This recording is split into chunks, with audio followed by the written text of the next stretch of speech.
Bacillus. This lecture mainly concentrates on two species of Bacillus. One is Bacillus anthrax and other one is Bacillus cereus. According to Burgess classification, this Bacillus kingdom, Bacteria, phylum Firmicutes, class Bacilli, order Bacillales, family Bacilliaceae, genus Bacillus. Bacillus anthrax. Very large gram-positive spore-forming rods. In gram-stained smears, they appear as boxcar appearance or bamboo stick appearance. And they are very similar to Bacillus cereus in gram-stained smears. They both appear in similar nature. They are gamma hemolytic. On blood agar culture mediums, we can't see any hemolysis around the colonies. Bacillus anthrax has a particular capsule around it which is made with protein, and that protein is glutamyl polypeptide, and other species of Bacillus won't have this capsule. Here in this picture is a gram stain micrograph of Bacillus anthrax, and the Bacillus anthrax appears as boxcar appearance. They are gram-positive bacilli in nature, and they are organized, arranged in boxcar appearance or bamboo stick appearance. Whereas on the right side, we can see the blood agar culture plate with the colonies of Bacillus anthrax and Bacillus cereus. Bacillus cereus colonies are bigger in nature, and we can see hemolysis around them. Whereas Bacillus anthrax colonies are smaller in nature, and we can't see any hemolysis around them, and we can see mucoid. Bacillus anthrax colonies are mucoid, whereas cereus colonies are also mucoid, but more mucoid, Bacillus cereus colonies, when compared to Bacillus anthrax. Virulent factors. Bacillus anthrax has a capsule made with D-glutamyl polypeptide or poly-D-glutamyl capsule, and this capsule inhibits phagocytosis and complement activity. And the capsulated Bacillus anthrax organisms always grow as smooth mucoid colonies, and other species of Bacillus won't have this capsule, and this capsule helps in initial stages of infection during anthrax, in anthrax pathogenesis. And Bacillus anthrax can also secrete one more toxin called Anthrax toxin. This Anthrax toxin is a combination of three proteins. One is protective antigen, edema factor, lethal factor. This edema factor and lethal factor are also referred as edema toxin, lethal toxin. And all these three factors, protein molecules, are plasmid mediated, and they are heat labile. Protective antigen always binds to ATR receptors, anthrax toxin receptors, which are present on majority of the host cells, and it is antigenic, and host always produces, the human tissues or human body always produces antibodies against this protective antigen. The antibodies which are produced against this protective antigen can prevent this infection of anthrax to the humans, and it will prevent the anthrax toxin function, not the bug destruction, or it can't prevent the bug entry. It only prevents the anthrax toxin activity. And other virulent factor, other protein molecule in the anthrax toxin is edema factor or edema toxin. This edema factor always enters into the host cell with the help of protective antigen. Without protective antigen, the edema factor won't have any function in the host cells. And this edema factor always activates adenylate cyclase activity. In turn, we can see increased cyclic AMPs inside the cells, and ultimately increases the loss of electrolytes and water from the host cells, and ultimately which can create edema in the lesioned areas. Lethal factor can also be referred as lethal toxin, and this lethal factor always enters into the host cell with the help of protective antigen. Without protective antigen, the lethal factor can't enter into the host cells, and it can't perform any function. The lethal factor is a metalloprotease, and it always breaks or destruct the host cells, and the mechanism of lethal factor is unknown, but there is a hypothesis that this lethal factor can break protein kinases inside the host cells, which can ultimately inhibit signal transduction of the host cells, and that ultimately leads to cell destruction. And there is one more hypothesis again about the function of lethal factor, that is, it can increase the cytokinin levels of the host cells and ultimately leads to the death of the host cells. And here is the micrograph. On the left side we can see this is the Indian ink stain micrograph. Here we can see the Bacillus anthrax and surrounded with a glutamyl polypeptide capsule with the Indian ink staining. And this is the Bacillus anthrax with a capsule around it. And on the right side we can see fluorescent antibody micrograph, and because of antibodies with fluorescence, whenever they cross react with a capsule or capsular antigen, we can see the fluorescent discoloration of the capsule around this Bacillus anthrax. And here on the right side explains about this picture explains about the Bacillus anthrax toxin function. So here there is the Bacillus anthrax, which can secrete the anthrax toxin, which consists of three proteins: protein antigen, lethal factor, edema factor. Whenever this protein antigen attaches to the host cells, exclusively it attaches to the anthrax toxin receptors. Whenever it attaches to the anthrax toxin receptors, it will be cleaved with the help of furin molecules present on the host cell membrane. Whenever it gets cleaved, the protein and protective antigen will get activated and it start to make into haptomers. So whenever it changes into haptomers, the edema factor and lethal factor, they will come and attaches to this haptomers. Whenever they attaches to the haptomers, this protective antigen will immediately get endocytosis by receptor mediated endocytotic mechanism. Inside the endosome, because of increased pH levels inside the endosome, always can make a conformational change of this protein antigen, protective antigen. Whenever this protective antigen changes, this protective antigen pushes this edema factor and the lethal factor into the cytoplasm of the host cells by making a pore on the endosome membrane. And this edema factor, after entering into the cytoplasm, it activates the adenylase cyclase activity, and ultimately it increases the cyclic AMPs inside the cell, and ultimately because of osmosis, all the electrolytes and the water will get leaked out from the cell, and we can see edema around the cells, and ultimately we can see the cell destruction. And the lethal factor, after entering into the cytoplasm, it breaks the protein kinases. Because of breaking the protein kinases, it can inhibit the signal transduction, and that leads to the cell death. And another hypothesis is it increases the cytokinin levels inside the cell, that can also lead to the destruction of the cell. Both these two things are hypothesis of lethal factor function, but we don't know the exact mechanism of the lethal factor till date.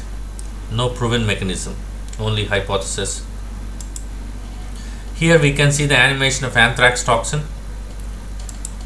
So this is the Bacillus anthrax, and it releases this toxin, and protective antigen binds to ATR receptors, and the protective antigen will get activated after cleavage, and after it get activated, it makes haptomers here, haptomer here, and to this haptomers the edema factor and lethal factor will bind, and after binding it will get endocytosis by receptor mediated endocytosis. After entry, because of decreased pH, there will be a conformational change of protective antigen, and it makes a hole on the membrane, and it releases edema toxin and lethal toxin. Edema toxin increase the cyclic AMPs, and that leads to cause osmosis and releases and leakage of electrolytes and water from the cells, that leads to destruction. Whereas lethal toxin always breaks this protein kinases, and because of protein kinases there is a decrease in signal transduction, that leads to cell death. And another thing is, we'll go back again. Another thing it can do is it increases the cytokine levels inside the cell, which will ultimately lead to the death of the cell. So in that way it can perform its function, the anthrax toxin. So here we can see one more thing, that is antitoxin activity on this anthrax toxin. We have antitoxin against this anthrax toxin. There are three varieties of antitoxin against this anthrax toxin.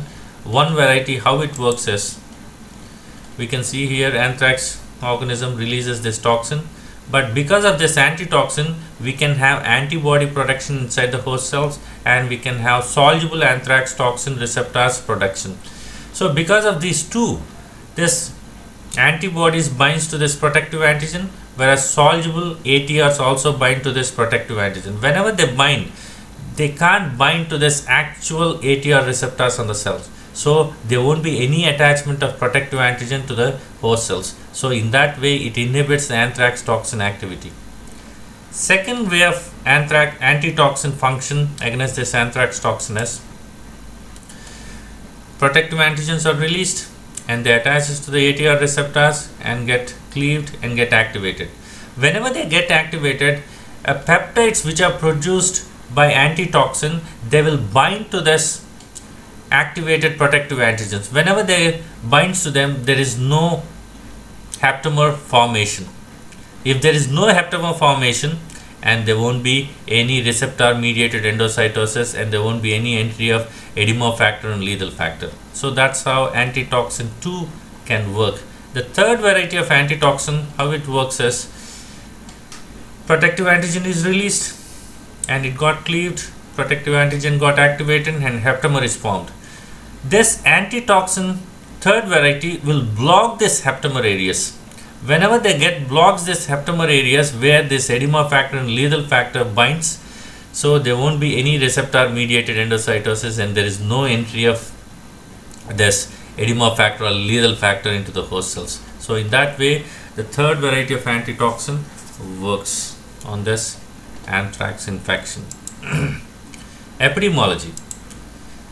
It's a zoonotic type of infection. We can always see this infection in animals like horse, goat, sheep, cattle. Humans will get this infection by close association with these animals, infected animals. So we can see the spores inside the soil, so humans can get contaminated with soil, and we can get contaminated with food. The animals which have this anthrax infection, if we ate that contaminated wheat, humans will get this infection. And contaminated fomites, like the wool of these animals, hair of these animals, any animal contaminants can lead to get this infection. Nowadays we are seeing bioterrorism even, because spore envelopes can lead to get this infection because of bioterrorism. And there is no person to person transmission by any kind of anthrax infection. So here we can see pathogenesis animation, how this infection enters, spreads inside the human body, how this organism causes the damage to the tissues. We can see in a narrated way. Sumanas company made this animation. Anthrax is a disease caused by the bacterium Bacillus anthracis. The infection begins when a person contacts spores, the tough, long-lived infectious form of the microbe. Anthrax spores can lie dormant for decades in the environment. If they enter a cut on the skin, they cause cutaneous anthrax. Ingested, they cause gastrointestinal anthrax. Inhaled, they cause inhalation anthrax. Inhalation anthrax is the most deadly form of the disease and is nearly always fatal if not treated early with antibiotics. To contract inhalation anthrax, a person must inhale spores. During a 1 to 6 day incubation period in the lungs, the spores are engulfed by the immune system's scavenger cells called macrophages. Although macrophages normally break down the items they ingest, these tough spores survive. With their cargo of spores, the macrophages travel to lymph nodes between the lungs. The spores germinate within the macrophages, breaking out of their protective coats and becoming metabolically active bacteria. After germination, the bacteria divide in the cytosol of the cell. Soon, they break out of the cell, infecting and damaging the rest of the lymph node. Thus begins the first of two phases of the illness. In this first phase, which generally lasts a few days, the person feels achy, tired, feverish, and has chest pressure. It is during this phase that antibiotic treatment offers the best chance for a cure. The bacteria reproduce prolifically and enter the bloodstream. They also release several types of proteins. These proteins are called protective antigen, lethal factor, and edema factor. Lethal and edema factor wreak havoc inside the body's cells, particularly macrophage cells. However, these proteins cannot get inside cells without the help of protective antigen. The action begins when protective antigen binds to receptors on a macrophage. Several protective antigen proteins then assemble together, forming a donut structure on the membrane. This structure can bind to either lethal factor or edema factor. We'll examine lethal factor binding. The combination of protective antigen and lethal factor creates a potent toxin that kills cells. Once lethal factor has bound, the cell engulfs the complex of proteins.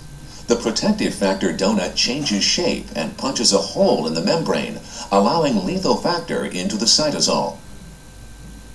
In the cytosol, lethal factor cleaves and destroys an important type of enzyme called a protein kinase. Protein kinases convey signals from the cell surface to response enzymes inside the cell.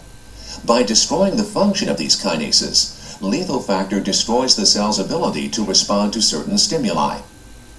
The action of lethal factor has wide-ranging effects in the cell. It appears that when lethal factor is still fairly low in concentration, it allows macrophages to produce chemicals called cytokines, but not to release them. If released, these cytokines cause tissue inflammation. There is still debate as to how anthrax kills its victims. One idea is that late in the disease, macrophages die and in doing so, release a large quantity of pent-up cytokines into the body. The cytokines cause widespread inflammation and shock. These symptoms, along with high fever and pulmonary failure, mark the second phase of the illness, which leads to death. In this second phase, death can occur within hours. The body contains so much toxin at this point that simply killing the bacteria with antibiotics no longer provides a cure. Instead, to combat the disease, researchers are now looking for ways to inactivate the toxins that anthrax produces. Clinical syndromes. Cutaneous anthrax is the most common type of anthrax. Majority of the cases we can see cutaneous anthrax. It occurs mainly because of inoculation of spores on the skin. Majorly, farmers, veterinary people are most susceptible to this cutaneous anthrax, meat handlers. And in this cutaneous anthrax, we can see gelatinous edema at the site of inoculation of this organism within few days, and we can see papule, and the papule immediately changes into a vesicle, fluid-filled vesicle, and it changes into an ulcer, and the ulcer, around the ulcer we can see a pus formation and induration. And these ulcers are necrotized in nature and they are painless in nature. And these painless ulcers, we can call it as scar, which is a characteristic of black necrotic at the center areas. And whenever these organisms which are present in that area, if it get disseminated into the bloodstream, it can lead to cause septicemia, shock, and ultimately death. Pulmonary anthrax can also be called as wool sorter's disease, because in wool industry people get this infection because of this contaminated animal wool. We can call them as wool sorter's disease. So it occurs by inhalation of spores, or nowadays we are seeing this infection because of bioterrorism. Especially the postal workers are targeted by bioterrorism. So gradual onset, within 1 to 6 days we can see the onset of symptoms. So the symptoms, we can see fever, malaise, and we can see non-productive cough, muscle pain, dyspnea, diaphoresis, increased sweating, stridor, and we can see cyanosis, respiratory distress.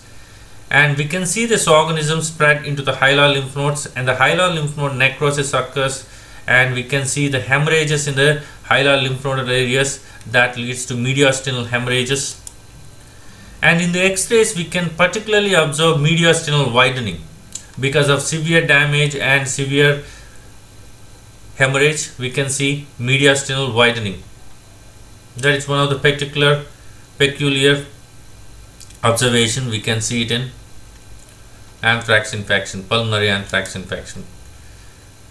And whenever this organism enters into the bloodstream, that can lead to cause shock and death. Usually occurs within 24 to 36 hours, the death, and high mortality rate, and immediately after having the respiratory symptoms, the death occurs highly fatal.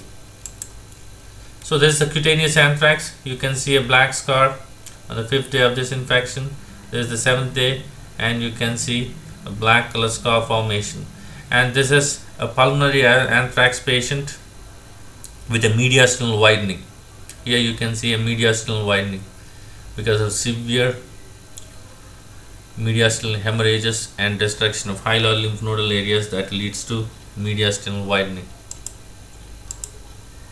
Gastrointestinal anthrax is very rare, and it occurs majorly by ingestion of poorly cooked meat from the infected animals. And we can see necrosis and hemorrhage in the abdominal areas, severe abdominal pain, vomiting, and bloody diarrhea we can see in these patients, and high mortality rate in these patients, same like pulmonary anthrax. And very rarely we can see meningitis by anthrax, very rare. Diagnosis: these organisms are non-hemolytic, non-pigmented colonies. The colonies are having irregular borders with medusa head appearance or comet tail appearance, a small tail appearance, or medusa head appearance. And they show large gram-positive bacilli in long chains like bamboo-like or boxcar appearance. And the capsule can be easily visualized by Indianing test. And the capsule is mainly made up of glutamyl polypeptide protein. Treatment: penicillin, tetracycline, and fluoroquinolones. Any one of these drugs can control this infection in the early stages. Vaccination to susceptible individuals, especially to veterinary people, farmers, meat handlers, and the US government started to give this vaccine to the military personnel who are working with bioterrorism. Bacillus cereus. This Bacillus cereus, when compared to Bacillus anthrax, it is motile organism, non-capsulated, it is obligate pathogen, and it is also a spore former. That is one of the virulent factor, one of the important feature in causing virulence, in making this organism as a virulent one.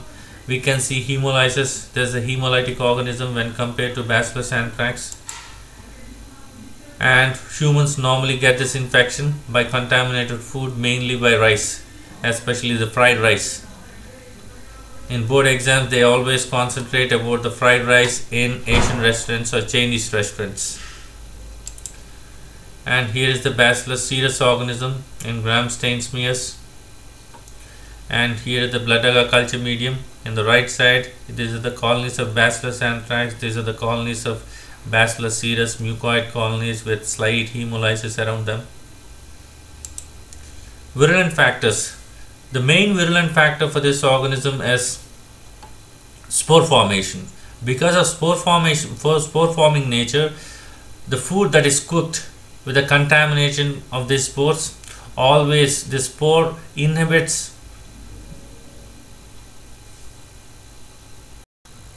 Bacillus cereus. is motile organism when compared to Bacillus anthrax, and it is non-capsulated, whereas Bacillus anthrax is capsulated with D-glutamate capsule. This organism is non-capsulated, and it is obligate pathogen. It is a spore former, same like Bacillus anthrax. And to compare with Bacillus anthrax and blood agar culture medium, this organism shows hemolytic reaction, and it is always seen contaminating rice, especially fried rice. One favorite clinical scenario in board exams: a patient after ingestion of fried rice from an Asian restaurant, after having fried rice in a Asian restaurants, after 5 hours or after 6 hours, the patient start to have food poisoning. So what is the etiological agent that leads to cause food poisoning after having fried rice from an Asian restaurant? The answer is Bacillus cereus. It is one of the favorite clinical scenarios we can see always in board exams. So this is the Bacillus cereus gram stained micrograph, and you can see Bacillus organisms, which are rod shaped organisms here. And on the right side you can see the blood agar culture plate. In this blood agar culture plate on the left side, this is the Bacillus cereus colonies, and these Bacillus cereus colonies are more mucoid in nature when compared to Bacillus anthrax, more mucoid, and it shows hemolysis reaction adjacent to this colonies, hemolysis reaction. Whereas on the right side, these are the Bacillus anthrax colonies, which are mucoid in nature, and there is no hemolysis adjacent to this colonies. Virulent factors. These organisms are spore formers. The spore forming nature for this organism help this organism to resistant to heat. So the contaminated food while cooking, these organisms will changes into spores. Whenever the food is cooled down, it will change into vegetative forms and produces the exotoxins. There are two types of exotoxins this organism can secrete. One is emetic toxin and the second one is enterotoxin. In this enterotoxin, it consists of 3 varieties of protein which can act as exotoxins. So emetic toxin, the function is unknown, but always it can lead to cause nausea and vomiting in patients. After having this food, 1 to 5 hours incubation period, the patient starts to have a warm nausea and vomiting. Whereas enterotoxins, there are 3 types in it: hemolytic enterotoxin, non-hemolytic, and cytotoxic enterotoxin. Hemolytic enterotoxin is hemolytic in nature, and it is cytotoxic, dermatonecrotic, and it will have increased vascular permeability natures. And non-hemolytic enterotoxin can have cytotoxic activity as well as enterotoxin activity that increases the adenylate cyclase activity, which ultimately leads to fluid leakage from the epithelial cells. Cytotoxic enterotoxin is similar to B toxin of Clostridium perfringens. It can make pores on the membranes, which can ultimately lead to the cell death. Clinical features. There are 2 types of conditions we can see depending upon these toxins produced by this organism. Emetic condition commonly occurs after having contaminated rice, especially the fried rice. And whenever the patient has this infection, it starts with nausea, vomiting, abdominal cramps, and it is self-limiting type of condition. Within 24 hours it will resolve by itself. The incubation period for this condition is 1 to 5 hours. After 1 to 5 hours, the patient start to show all these symptoms, and which will resolve within 24 hours. Diarrheal condition. Incubation period will be 1 to 24 hours, and we can see profuse diarrhea with abdominal pain and cramps, and very uncommon to see fever and vomiting in diarrheal condition. Diagnosis and treatment. Diagnosis, we can diagnose with food samples and fecal samples. We can check for toxins. And treatment, symptomatic treatment, whenever the patient is having severe diarrhea, IV fluids has to be given, oral or IV fluids, which can resolve this condition. And normally not in severe symptomatic patients, normal patients, it will resolve within 24 hours.